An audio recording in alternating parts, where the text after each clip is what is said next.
Proverbs 23 and verse 7 says this. As a person thinks in his heart, so is he. If I think I can't, I can't. If I think it won't work, it won't work. If I really think one more day doesn't matter, then I'll go another day, even if it does matter. If I think I'm too weak and powerless, I am too weak and powerless. All of these lies that we believe are placed there by our spiritual adversary in order to keep us from attacking the habits. It protects the dysfunction to keep us from ruthlessly getting at it and changing it. And we've got to demolish every single lie. And whenever we think to ourselves, I can't, we've got to, wait, I can do all things who strengthen me. God won't help me. Wait a minute. God will help me at every point. We've got to replace the lie with the truth and demolish those strongholds. Otherwise, we'll always be trapped. I love the story, and I know I've shared it at least in years past, on how they trained elephants in the circus to stay put. When there's a little baby elephant, I think they call it a calf, don't they? Is that right? Yes. Oh, you don't know either. They call it a calf. Say it with authority. They call it a calf. They take that little calf, and what they do is they put a very strong wire around this leg, and they attach it to a stake deeply driven into the ground. And when that little calf wants to move, it pulls on that wire, and that wire will cut into its skin, and it causes pain, and they can't get that stake to move. And they learn, as soon as they feel that pressure, it hurts, and you can't move it. It hurts, and you can't move it. So when the elephant grows up, they put a little tether around its leg.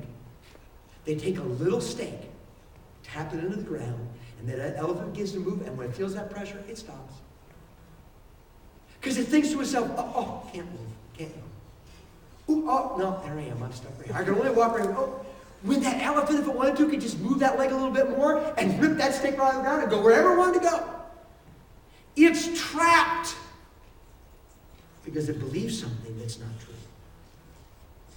And we can live our lives trapped. Bad habits, dysfunctions are killing us, keeping us who we're meant to be. But we're trapped by lies that keep us in place. We've got to demolish strongholds if we want to get free. Okay? So first we plug in, right? We need power beyond ourselves from God and others. We need to demolish strongholds. We need to ruthlessly dismantle the lies that keep us from getting at and attacking our bad habits. And then I think, at least as I kind of look at this, as one other simple thing to do, ruthlessly obey. The word ruthless means without pity or compassion. And here's what I mean by ruthlessly obey. We obey no matter how we feel, no matter what the consequences are, no matter how it looks, no matter what, we are going to obey. I'm going to not have any pity on myself. I'm going to obey. I don't care how hard it is. I'm going to obey. So listen carefully. There's magic in obedience. There is spiritual magic in obedience. And obedience changes everything about us. Obedience leads to experiences that change our values, that change our perspectives, that change our desires. It's magic. There was a little boy, now he's a teenager, but he was the runt of the litter. He was the smallest of all the kids. And he lived in a very barbarian time. And when you got to be very old, you joined the army, right? You got a sword, you learned how to fight, and you went and out either defended your nation or conquered your nation. And his older brothers were doing that. But this little boy, the youngest, the run of the litter, what was it now? You can't go to war. You're you're a little, we don't think you have what it takes. So you know what? You just kind of look after the family business. Their business happened to be livestock. And he was told, what you need to do is it's time to take the sheep and, let them find better pasture. And so you need to take them out and protect them and make sure they get the food and water so they can grow and produce wool and the family income can keep coming in. And so this little kid is out there and that's exactly what he's doing. Little run of the litter, just protecting some sheep. Only a lion comes. And sheep are pretty easy prey for a lion. Frankly, teenage boys are pretty easy prey for lions. But the lion grabs one of the sheep and begins to carry it off. And this boy, this teenage boy, whose parents didn't think he had what it took to really go out there and fight in a war, went after that lion, no lie, rescued that sheep, pulled out a sword or some other weapon, grabbed the lion by the mane, hand-to-hand combat, and killed it. Looked around, no applause, just, meh. That was it. Okay. Well, that's kind of cool. A little later on, I don't know, days, weeks, months, I really don't know what the timeline is. History doesn't record the timeline. But a bear comes and does the same thing. The boy responds the same way. He goes up, that bear rescues the sheep, hand gun, he kills the bear. Once again, looking around, nothing, just, okay, this is what he did. Then he happened to be back home and he got news of battle and he was told by his parents to bring his brothers some supplies and he went to bring them some supplies. And now, if some of you haven't figured it out yet, you might know the rest of the story. The kid's name is David. And he saw his brother and the armies of Israel all lined up on this great valley against the Philistines. And the Philistines had this champion whose name was Goliath. He was like 9 foot tall and had a spear that was like a beam that would support a house. Everybody was afraid to go out there and battle that guy, They rattled their sabers. We're going to attack. It's not today. David goes, oh, dude, I'll go. I don't know that he actually said dude, but he said, I'll go. It's not a problem. Whoa, you're just a kid.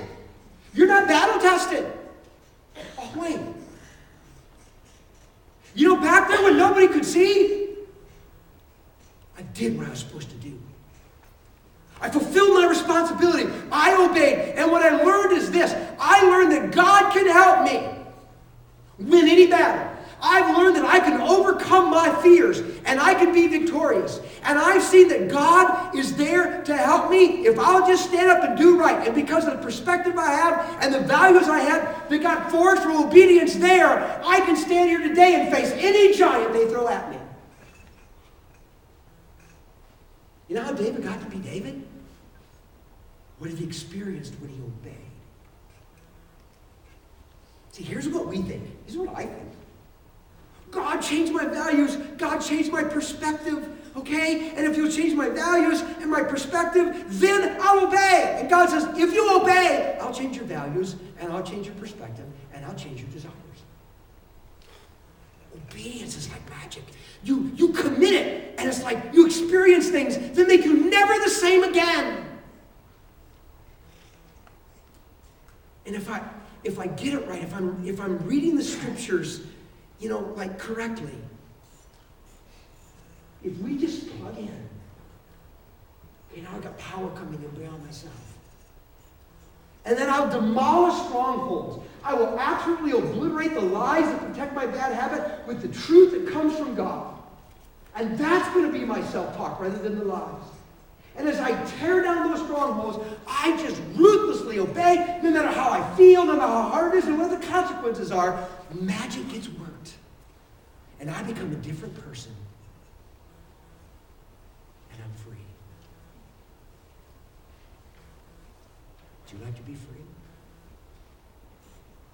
Do you feel like our buddy Aaron trapped against a canyon wall? Resign yourself to something that's killing you? You don't have to be there. You can change anything about yourself that ought to change. God has made it possible. That's how. So what do you say? We all go get it. Father, thank you for the opportunity to be here this morning. And God, I'm so happy that everything I hate about myself, I can change. That anything any of us don't like about ourselves, because on some level we just know it's wrong and we know it's creating damage. We can change it. We can. You've made it possible. I'm asking that we would simply adhere to your counsel.